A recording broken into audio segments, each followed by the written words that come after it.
और दोस्तों, मैं अर्चू चैनल अर्चू एजुकेशन संसार में स्वागत करती हूँ। आज मैं आप लोगों को संविधान सभा की मांग क्यों की गई है, इसलिए हम लोग बात करेंगे। इससे पहले पॉलिटी के मैंने कुछ इंपॉर्टेंट टॉपिक जो थे उन पर भी वीडियो बनाई है, आप देख लीजिए जाके चैनल पर। और अगर आपको वीडियो अच्छी लगे तो प्लीज़ कमेंट करके बताइएगा और लाइक कीजिएगा। आइए हम लोग शुरू करते हैं। संविधान सभा की मांग भारत में एक लोकतांत्रिक, स्वतंत्र, न्यायपूर्ण संविधान बनाने के लिए की गई थी।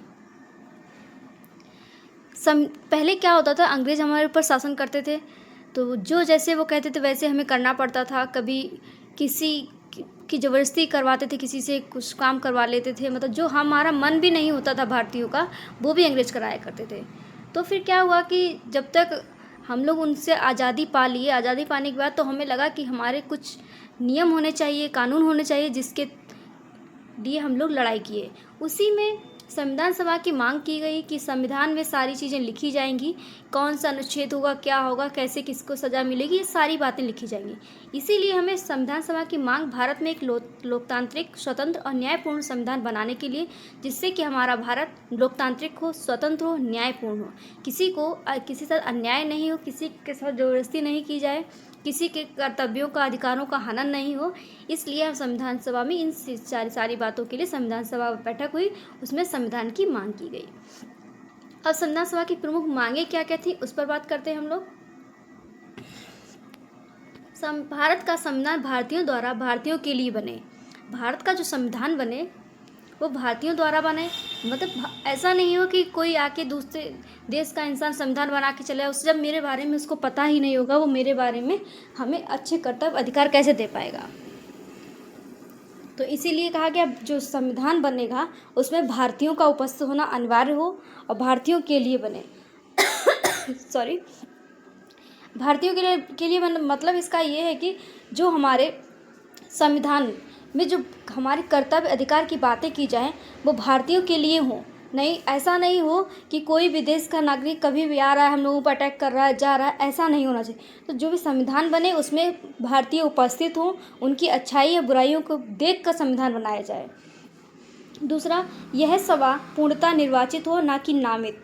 नामित मतलब क्या होता है, जैसे कि कोई शासन कर रहा है, उसी से रिलेटेड लोग शासन करते रहे, वो नामित हो जाता है। पूर्णतः निर्वाचित मतलब होता है हम उसको निर्वाचन या चुनाव द्वारा उसको राज्य में बैठाने का या देश में उसको हम अपनी पूरी पकड़ दे देते हैं कि वो शासन करेगा, हमारी चीज़ों को अच्छे से लागू करेगा, हमारे जो कर्तव्य हैं, जो देश के प्रति जो उसके देश के लिए जो करना चाहता है वो अच्छे ढंग से कर पाएगा। हम ऐसे नागरिकों को चुनते हैं। तो जैसे कि नरेंद्र मोदी को किसने चुना है, जनता ने चुना है। ऐसे करके देश को चलाने वाले को हम जनता ही चुनते हैं, इसलिए उसको निर्वाचित होना चाहिए। नेक्स्ट, इसमें वयस्क मताधिकार के आधार पर चुनाव हो। वयस्क मताधिकार के चुनाव मतलब 18 साल से ऊपर वाले लोग, सारे लोग वोट दे पाएँ। पहले इसकी उम्र 21 साल थी, अब इसमें 61वां संशोधन जो हुआ है, संविधान संशोधन 1967 में, इसकी उम्र कर दी गई 18 से। संविधान सभा पूर्ण अधिकार प्राप्त हो, संविधान सभा को पूर्ण अधिकार हो। यह भारत सभा की संप्रभुता और एकता सुनिश्चित करे। एकता मतलब सबको समान सम्मान अवसर मिलना चाहिए। अल्पसंख्यक पिछड़े वर्गों, महिलाओं को की रक्षा की जाए। जो अल्पसंख्यक हैं, जो निचली कह सकते हैं जाति, अनुसूचित जनजाति, इनसे सब रिलेटेड हैं, जैसे ओबीसी हो गया, SC ST हो गया, इनकी महिलाओं को क्या रक्षा प्रदान हो और अवसर भी प्रदान किए जाएं।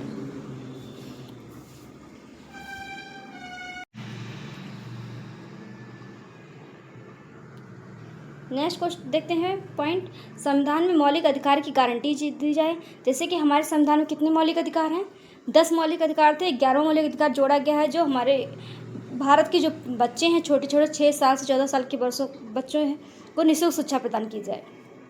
भारत एक लोकतांत्रिक गणराज्य हो, इसमें लोकतंत्र हो, मतलब जनता का हिस्सा होना चाहिए। जैसे ऊपर अभी हम लोग पढ़े थे, निर्वाचित हो, नामित नहीं हो, ऐसे ही मताधिकार हो। इसीलिए लोकतांत्रिक गणराज्य बनाने की बात की गई थी। हमारा लोकतंत्र होगा तो हम किसी को भी चुन सकते हैं, किसी को सरकार बना सकते हैं, किसी को सरकार से हटा, जो हमारे लिए अच्छे काम करेगा उसको हम सरकार पर रखेंगे, जो हमारे अच्छे लिए काम नहीं करेगा उसको हम हटा सकते हैं। इसीलिए लोकतांत्रिक गणराज्य बनाने की प्रावधान हो। संविधान का गठन 1946 में कैबिनेट मिशन योजना के अंतर्गत संविधान का गठन हुआ। 9 दिसंबर 1946 को पहली बैठक हुई। 9 दिसंबर 1946 में जो पहली बैठक हुई थी उसमें उस बैठक में सबसे ओल्ड कह सकते हैं सच्चिदानंद सिन्हा थे। उन्हीं को अस्थायी अध्यक्ष के रूप में चुना गया था। फिर दूसरी बैठक 11 दिसंबर 1946 को हुई। उसमें राजेंद्र प्रसाद को स्थायी अध्यक्ष चुना गया। संविधान सभा की मांग ने भारत को अपना स्वयं पूर्ण स्वतंत्र संविधान देने की नींव रखी। तो इसलिए संविधान सभा का गठन हुआ और हमारा संविधान बनकर तैयार हुआ। संविधान आधा जो लागू हुआ था, अर्ध संविधान लागू होने की तिथि थी 26 नवंबर 1949 और हमारा पूर्ण संविधान लागू हुआ था 26 जनवरी 1950। तो अब देखते हैं हम संविधान बनने के बाद क्या क्या होता है। अभी हम बात किए कि संविधान बनने की बात क्यों की, संविधान सभा क्यों आई। संविधान सभा में भारत के संविधान को बनाया गया। संविधान सभा क्या थी? संविधान एक ऐसी संस्था है जिसका गठन भारत के एक लिखित संविधान तैयार करने उद्देश्य से किया गया। भारत का संविधान सबसे बड़ा है और लिखित संविधान है। इसमें ऐसी कोई बातें नहीं है जो अलिखित रूप से हो, जिसकी कि सरकार कभी मान नहीं सके। हर चीज़ को लिखा गया है। ये देख सकते हैं यहाँ पर संविधान सभा में बैठक हुई है। संविधान सभा की कार्यवाही एक ऐतिहासिक दृश्य देख सकते हैं आप लोग। संविधान सभा का गठन 9 दिसंबर 1946 को हुआ। पहली बैठक भी 9 दिसंबर 1946 को हुई, जिसके अध्यक्ष अस्थायी अध्यक्ष बनाए गए थे सच्चिदानंद सिन्हा और स्थायी अध्यक्ष जो बनाए गए थे 11 दिसंबर को जो सभा हुई थी, दूसरी बैठक हुई थी, राजेंद्र प्रसाद स्थायी अध्यक्ष बने थे। स्थायी समिति 29 अगस्त 1947, इसको हम प्रारूप समिति के नाम से भी जानते हैं। B.R. अम्बेडकर ने इसके अध्यक्ष हैं। संविधान अंगीकृत कब किया? अंगीकृत मतलब होता है कुछ हिस्सों का संविधान लागू हो जाना, कुछ हिस्से बच जाना, उनको बाद में लागू होना। तो अंगीकृत कब किया गया? 26 जनवरी 1949 को। संविधान लागू कब हुआ था? 26 जनवरी 1950 को। कुल सदस्य कितने थे? 389।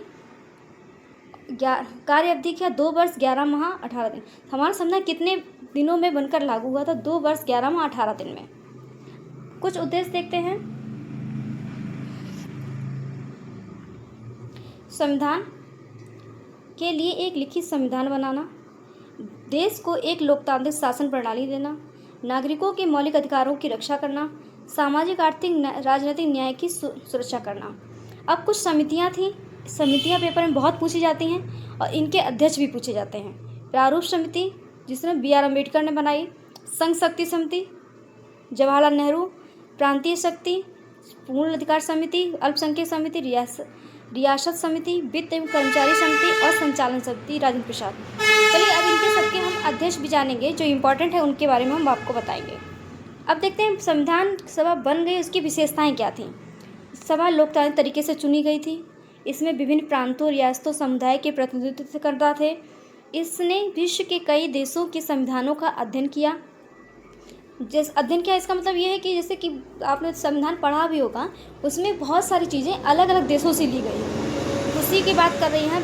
कई देशों का संविधान पढ़ने के बाद ही हमारा संविधान बना, जिससे कि कोई भी चीज़ छूट नहीं जाए, किसी के हितों बात हो, किसी के साथ अहित नहीं हो पाए।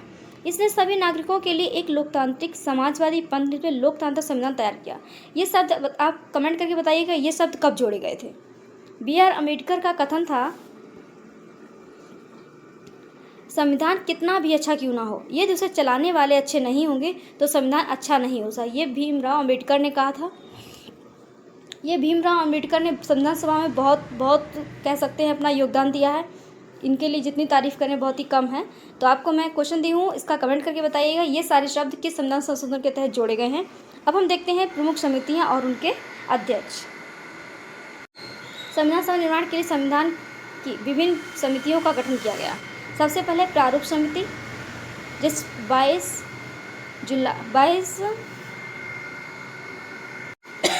सॉरी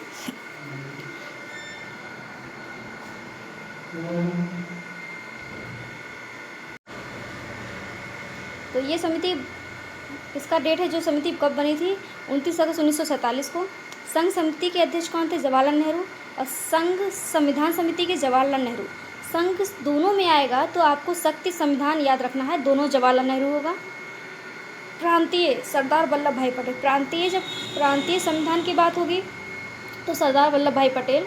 मौलिक अधिकार, अल्पसंख्यक, जनजाति, बहिष्कृत क्षेत्र संबंधी सलाहकार समिति के अध्यक्ष सरदार वल्लभ भाई पटेल थे। नियमन समिति कह सकते हैं, नियम समिति, इसके राजेंद्र प्रसाद थे। कार्य संचालन, जब नियम बनाएगा तो उसका संचालन कौन करे? जो नियम बनाएगा वही संचालन करेगा। ऐसे ट्रिक से आप याद कर सकते हैं, राजेंद्र प्रसाद। अब फिर से हम एक बार रिवीजन कराते हैं। नियमन समिति, नियम बनाने वाले राजेंद्र प्रसाद, और संचालन करने वाले भी कौन होंगे? राजेंद्र प्रसाद। राज्य समिति जवाहरलाल नेहरू। वित्त कर्मचारी समिति राजेंद्र प्रसाद। भाषा समिति पुरुषोत्तम दास टंडन। मैंने अभी इससे पहले एक थॉट बताया था, भीमराव अम्बेडकर का था। उन्होंने कहा था कि संविधान का निर्माण हो अच्छे से या नहीं हो इसका काम नहीं है, अगर संविधान बन जाएगा अच्छा या कुछ कमियां भी रह जाएंगी, अगर संविधान के अनुसार काम करने वाला अच्छा इंसान होगा तो संविधान की जो कमियां हैं वो भी पूरी हो जाएंगी। संविधान केवल वकीलों का दस्तावेज नहीं, ये जीवन का साधन और आत्मा है। गठन अभी हम आपको इनके बारे में बता चुके हैं। तो अब हम लोग मिलेंगे नेक्स्ट वीडियो में। आपको वीडियो कैसी लगी कमेंट करिएगा, लाइक किए, अपने दोस्तों के साथ शेयर करिएगा। हम सब एक परिवार हैं, मिलकर हम लोग तैयारी करेंगे।